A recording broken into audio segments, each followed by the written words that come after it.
Hi guys, तो हम पहुंच चुके हैं जिला सुल्तानपुर दीरा राजा जी के हवेली में। ये अपनी हवेली है भाई लोग, अपना ही समझना, दूसरे के नहीं। ये एंट्री गेट है राजा जी का, दीरा राजा सुल्तानपुर, जिला सुल्तानपुर।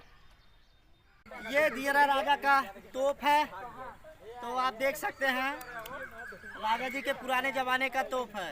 और जिस भाई को पता है कमेंट जरूर करना कमेंट बॉक्स में।